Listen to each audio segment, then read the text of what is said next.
Welcome back. Today we're really digging into something huge. World War II and its colossal impact, especially on the United States.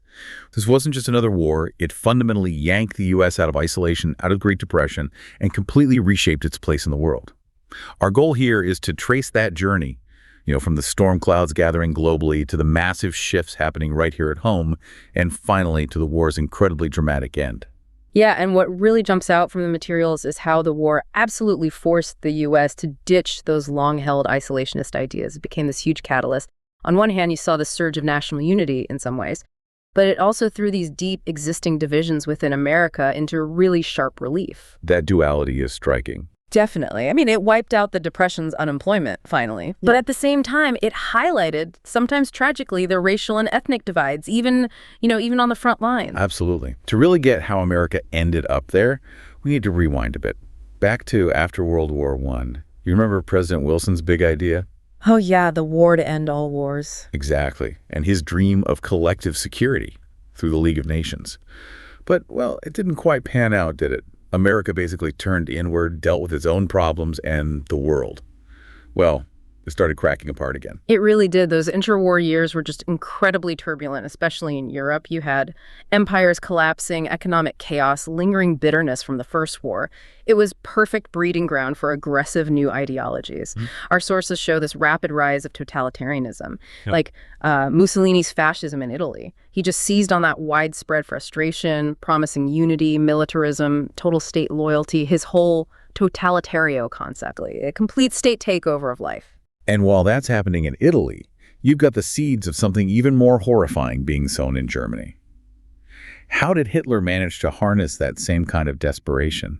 Well, Germany was in just dire straits. Political chaos, crippling unemployment like 30% by 1932, and this deep simmering resentment over the Treaty of Versailles. Right. Plus a real fear of communism, especially among the middle class and wealthy. Hitler promised to restore German greatness, and he got appointed chancellor in 1933. Then came the Enabling Act. Turning Germany into a one-party state. Pretty quickly, yeah. And then the Nuremberg Laws in 1935, systematically stripping Jewish citizens of their rights, blaming them for everything. It was laying the groundwork for something truly terrible. And meanwhile, over in Asia, things are also shifting dramatically. Japan takes a sharp militaristic turn in the 1930s. They wanted an empire. They were pro-capitalist and fiercely anti-communist. Right, especially worried about Soviet and Chinese communism. And here's where it gets really interesting, as the sources point out. You see this shared enemy, communism, actually starting to pull these different aggressive powers together.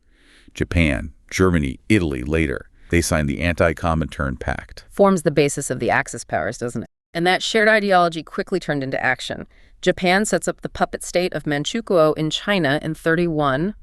The League of Nations makes noise, but then in 1937, after the Marco Polo Bridge incident, it escalates into a full-blown invasion of China. And the atrocities like the rape of Nanjing, just horrific. Hundreds of thousands of civilians massacred. That caused a huge outcry internationally, right? Even stirred things up here in the U.S. Oh, definitely. Protests, condemnation, even Chinese-American Boy Scouts were protesting. It hit a nerve. Yet even with all these alarm bells ringing globally, America just clung to its isolationist roots. We tried things earlier, like the Washington Naval Conference to limit navies, the Kellogg-Briand Pact outlawing war. Noble ideas. Yeah, but as the sources highlight, they ultimately failed. No teeth, no enforcement, more like wishful thinking. And that non-interventionist feeling was strong in Congress. You had figures like Senator Gerald Nye really pushing the idea that the U.S. got tricked into World War I by bankers and arms dealers. The merchants of death argument. Exactly, and that deeply affected the public mood. Just stay out of Europe's problems this time. Which put President Roosevelt in just an incredibly tough spot. The material suggests he knew about the Nazi persecution of Jews, but he was worried about the strong anti-immigrant nativist feelings in Congress. So he did little to aid them, as one source puts it. Didn't relax immigration quotas. And that awful incident with the SS St. Louis, Jewish refugees seeking asylum, turned away because quotas were full and FDR wouldn't step in. Just tragic. Yeah. And to lock down that isolationism, Congress passed those neutrality acts. Mid-30s. Right. Banning arms sales, loans. Right. Even stopping American ships from carrying weapons or people to nations at war. The idea was just cut all ties that could possibly drag the U.S. in. Keep America safe by staying out. But things started to shift, slowly. Roosevelt, watching Europe and Asia, he started looking for ways around the edges of strict neutrality, like cash and carry in 1939. Right. Letting Britain and France buy weapons, but only if they paid up front in cash and used their own ships to transport them. A slight crack in the door. A definite shift. And then they found that loophole to help China in 1940, since Japan hadn't formally declared war. The U.S. could send aid, P-40 fighters, even American volunteer pilots, the Flying Tigers. Right. Then you connect that to the Atlantic Charter in August 41. Roosevelt and Churchill meeting secretly, outlining this post-war vision, self-determination, free trade while America's still officially neutral. A pretty bold statement. Very. But the real nail in the coffin for non-intervention was Lend-Lease, March 1941. That just blew the pretense of neutrality out of the water. How much aid are we talking about? Something like $45 billion in weapons, supplies, aid to the Allies. America was basically bankrolling the Allied war effort without sending its own troops yet. A huge commitment. Okay, let's pivot to the Pacific now, because tensions with Japan were really reaching a boiling point. Japan was feeling the squeeze from U.S. embargoes, right? Started in 1940 after they moved into French Indochina. Yeah, the U.S. cut off vital supplies, aviation fuel, scrap metal, machine tools, things Japan desperately needed for its military. And they needed oil, particularly from the Dutch East Indies. They saw the U.S. presence in the Philippines as a major obstacle. Exactly. So Japan was kind of playing a double game. Our sources show they were negotiating with the U.S., trying for a diplomatic solution, but at the same time, they were drawing up plans for war if talks failed by late November 1941. They needed those resources. And then it happened. Sunday, December 7th, 1941, Pearl Harbor, the Japanese attack on the U.S. Pacific Fleet in Hawaii. Just devastating. A complete shock. 2 waves of planes, over 350 of them. They hit all 8 battleships, sank 4, wiped out nearly 200 aircraft. And the human cost. Terrible. 2,400 American servicemen killed, over 1,000 wounded. And Japan lost very few planes in comparison. It was part of this bigger, coordinated offensive across the Pacific. That attack just instantly flipped public opinion, didn't it? All that reluctance to get involved. Yeah. Gone. Replaced by, as the sources say, fiery anger. The fact that it happened while diplomats were still talking in Washington, that felt like a profound betrayal. Roosevelt goes to Congress the very next day, declares December 7th. A date which will live in infamy, leads straight to the U.S. declaration of war on Japan. And then, just a few days later, December 11th, Germany and Italy honor their pact with Japan and declare war on the United States. And just like that, America is pulled fully into the European War too, fighting on 2 fronts. The sleeping giant was wide awake. So the U.S. is in. What does this massive shift mean for life back home? It must have been transformational. Oh, completely. The war effort basically blasts away the last remnants of the Great Depression. You get this incredible surge in industrial production. The country mobilizes like never before. How did that mobilization look? Well, industry first. The government essentially guaranteed profits for companies producing war materials. Development costs covered, profits assured. Lucrative for some, then. Very. Corporate profits nearly doubled between 1940 and 1944. And the sources note the top 100 corporations got about 70% of those government contracts. Big business got bigger. And militarily. The first peacetime draft had already started in 1940, but now it ramps up massively. Eventually, 50 million men registered, about 10 million inducted. And you see the rise of key military leaders known for their organizational skills like Marshall and Eisenhower. Yeah. There's that poignant diary entry you mentioned. Yeah. March 42, his father had just died. He wrote, "I should like so much to be with my mother these few days, but we're at war, and war is not soft." Just shows the immense personal sacrifice and dedication demanded. And for everyday people, what did the war mean for their daily lives? Rationing became a big part of life. The OPA, Office of Price Administration, controlled prices and handed out ration books for things like meat, sugar, coffee, butter, shoes. People grew their own vegetables. There were wartime cookbooks showing how to stretch ingredients and funding the war. Huge effort there, too. War bonds people bought $185 billion worth. Victory stamps. And the government started withholding taxes directly from paychecks. That's right. The system we still have today basically started then to ensure a steady flow of revenue for the war. Plus, scrap drives, kids collecting metal, rubber, paper, even sacrificing metal toys for the war effort, a real sense of collective participation. You mentioned earlier how the war created opportunities but also highlighted divisions. Let's talk about women's roles. Rosie the Riveter is the iconic image. Right. Millions of women entered the workforce, especially in defense plants. By 43, women were the majority of workers in the aircraft industry, taking on jobs previously considered strictly men's work. But not always on equal terms. Definitely not. The sources are clear. Women's pay was still far less than men received for doing the same jobs. And that interesting detail about cosmetics, never rationed. Yeah, kind of surprising. Some factories even gave made-up lessons. The idea, apparently, was to reassure men, and maybe the women themselves, that war work wouldn't make women too masculine. A strange cultural pressure point. What about working mothers? That must have been a huge challenge. It was. Eleanor Roosevelt really pushed for government-funded childcare. The Community Facilities Act helped set up some centers, but not nearly enough for the need.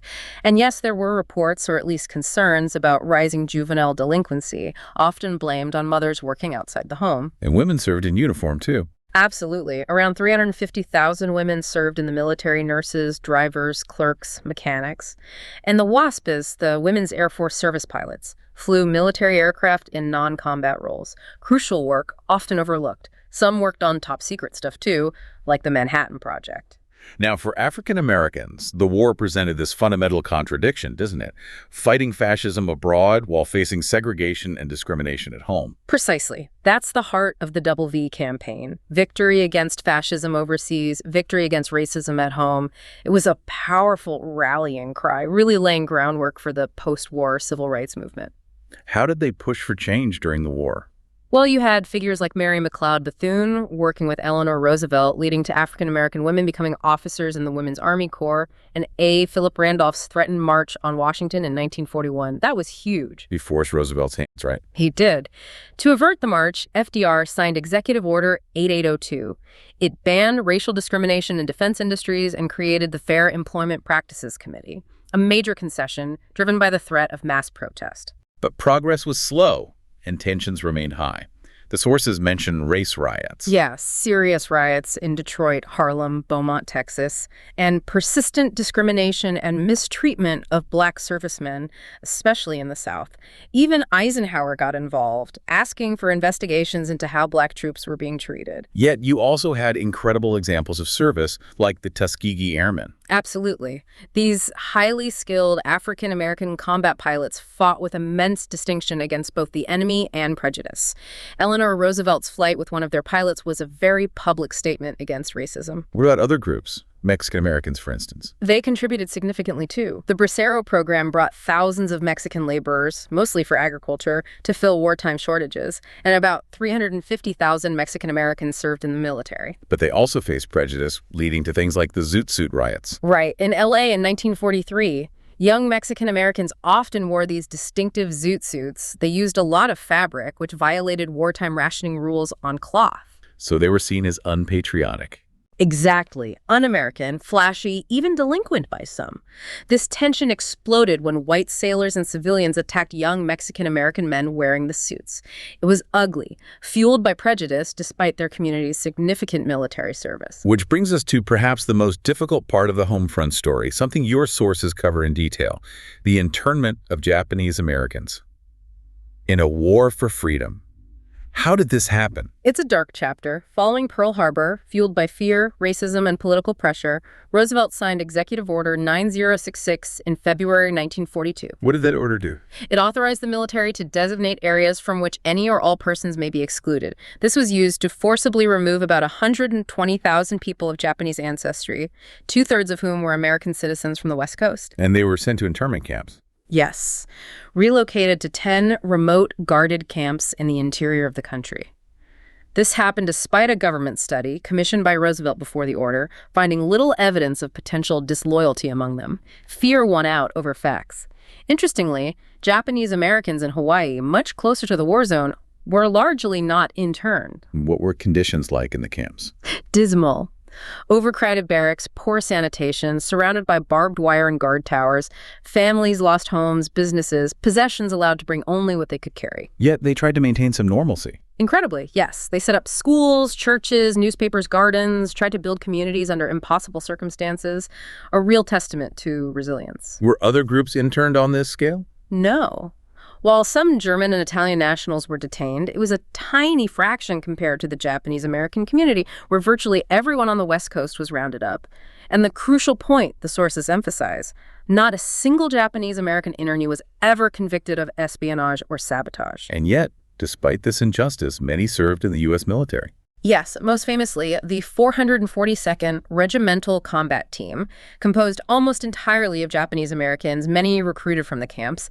They fought in Europe and became the most decorated unit of its size in U.S. military history. An unbelievable story of loyalty under duress. The war really permeated everything, didn't it? Culture, too. Movies, newsreels. Oh, massively. Hollywood churned out patriotic films, newsreels brought the war home, Frank Capra made the famous Why We Fight documentary series for the government. Movies were a huge escape, more theaters than banks by 1941. And celebrities got involved. Many did.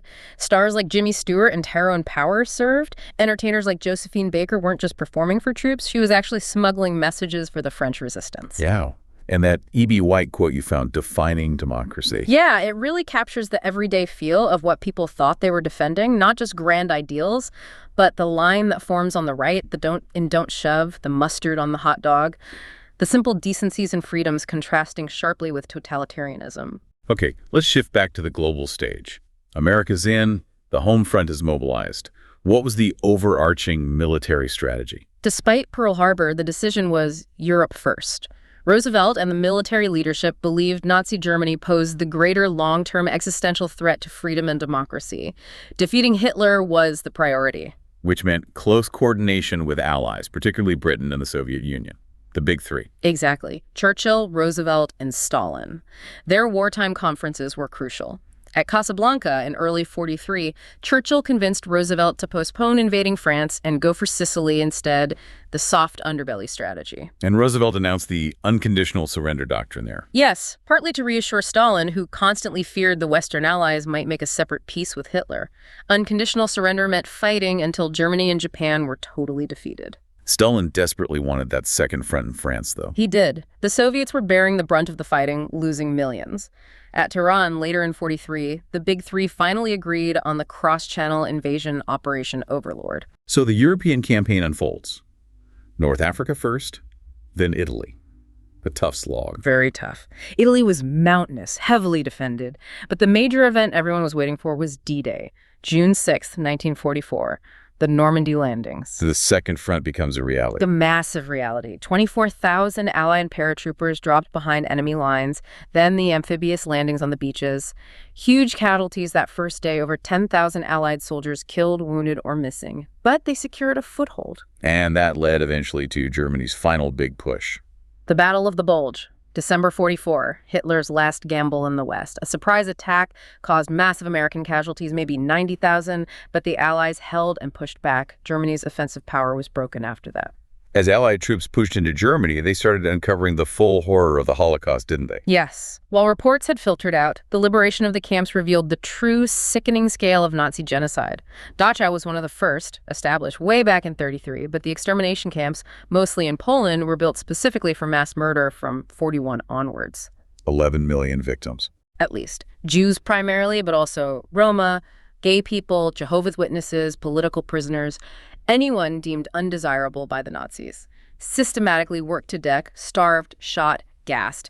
That soldier's account of liberating Dachau, railway cars filled with corpses, the real hell. It's almost impossible to comprehend. While all this is happening in Europe, the war in the Pacific is raging. Even with Europe first, U.S. forces were heavily engaged against Japan. Absolutely. And the fighting there was marked by incredible brutality and, frankly, intense racial hatred on both sides. Fueled by Pearl Harbor, Japanese atrocities like the Bataan Death March, and propaganda portraying the enemy as subhuman. You mentioned the Bataan Death March. What happened there? After American and Filipino forces surrendered in the Philippines in 1942, the Japanese forced about 75,000 prisoners on a brutal 65-mile march to a prison camp. Thousands died from starvation, disease, beatings, or outright execution. It horrified Americans and hardened attitudes immensely. What was the U.S. strategy for fighting back across the vast Pacific? General MacArthur championed the island hopping or leapfrogging strategy. Instead of attacking every heavily fortified Japanese island, They'd bypass some, seize strategically important ones, especially those suitable for air bases, isolate the bypassed garrisons, and keep moving closer to Japan itself. Cutting the distance for bombers. And it led to incredibly bloody battles for those key islands. Midway was a crucial turning point early on, the first major Japanese naval defeat. But later, battles like Iwo Jima. Needed for B-29 bases, right? Yes, captured in early 45 after ferocious fighting. And then Okinawa, even closer to Japan. April to July 45, just horrific losses. The sources call it the hardest fought and bloodiest battle of the Pacific Theater. Over 100,000 Japanese troops and maybe 150,000 civilians died, along with tens of thousands of Americans killed or wounded. The closer they got to Japan, the fiercer the resistance. Which sets the stage for the final terrifying act of the war, the atomic bomb. Tell us about the Manhattan Project. Top secret, massive undertaking. Started by Roosevelt after Einstein warned him Germany might be developing such a weapon. Based primarily at Los Alamos, New Mexico, it employed 150,000 people, cost $2 billion, a staggering sum then, and successfully tested the first bomb in July 1945. By then, Roosevelt had died and Truman was president. Right. Truman only learned the full scope of the project after becoming president. The military committee tasked with choosing targets selected Hiroshima first. Why? It was an important military headquarters, a communication center, and a supply depot that hadn't been heavily bombed yet. Nagasaki was an industrial center and secondary target. August 6, 1945. Hiroshima. The Enola Gay drops a little boy. The blast, the heat, the fires, instantaneous devastation, maybe 70,000 killed immediately. Tens of thousands more died later from burns and radiation sickness. Survivors described seeing a blinding flash, people incinerated instantly, a terrifying black rain falling later. Unimaginable. Japan still didn't surrender. No. So 3 days later, August 9th, Fat Man is dropped on Nagasaki. Kokura was the primary target, but it was cloud-covered. At least 60,000 more killed in Nagasaki. The decision to use these weapons, it's still fiercely debated. What do the sources say about the justification? Well, the primary argument presented at the time, and still cited, was that it was necessary to avoid a U.S. invasion of the Japanese mainland. Military planners expected immense casualties in such an invasion. One estimate mentioned was potentially 250,000 American lives, maybe more, plus millions of Japanese lives. The bombs, in this view, saved lives by forcing a quick surrender. But there are other perspectives. Definitely. Some historians question if the invasion casualty estimates were inflated, or if Japan might have surrendered soon anyway, perhaps if the U.S. had guaranteed the emperor's position, or if the Soviet Union's entry into the war against Japan, which happened August 8th, had been given time to take effect. And the timing of the second bomb so soon after the first. That's also debated. Was it purely military necessity? Or, as some argue, was the second bomb partly intended as a message to Stalin, a demonstration of overwhelming American power as the post-war world was taking shape? Maybe marking, as one source suggests, the first salvo of the Cold War. It's also noted that by 1945, conventional bombing had already caused massive civilian deaths in Germany and Japan. Did that lower the bar? That's another factor historians consider. The scale of civilian slaughter in the war by all sides was unprecedented. Saturation bombing of cities was common. Perhaps, tragically, the atomic bomb seemed like a more efficient, albeit horrifyingly powerful, continuation of existing practices rather than a completely unthinkable leap. And Truman himself may not have fully grasped the unique horror of radiation effects. But after Nagasaki, Japan did surrender. Yes, Emperor Hirohito finally intervened, breaking the deadlock within the Japanese government, and accepted unconditional surrender, formally ending World War II. And the immediate aftermath, setting up the post-war world. A lot was decided at the Potsdam Conference in July 45, even before the bombs fell. Germany and Austria divided into 4 occupation zones. Berlin, too, plans to dismantle German heavy industry. Korea divided.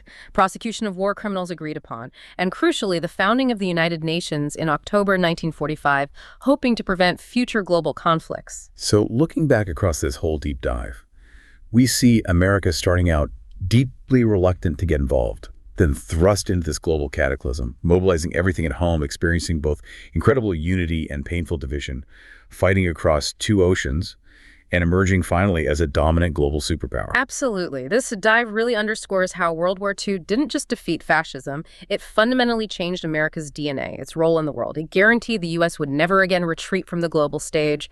It really set the template for the next several decades of American foreign policy and, the Cold War challenges that came right after. It's staggering to think about. So as we wrap up, maybe a final thought for you, the listener. Considering the immense sacrifices, the societal shifts, the global realignments we've discussed, how much of our world today, our alliances, our technologies, even our ongoing struggles for social justice can really be traced back to those few pivotal years between 1941 and 1945? And what lessons from that incredibly intense era still hold the most relevance for you now?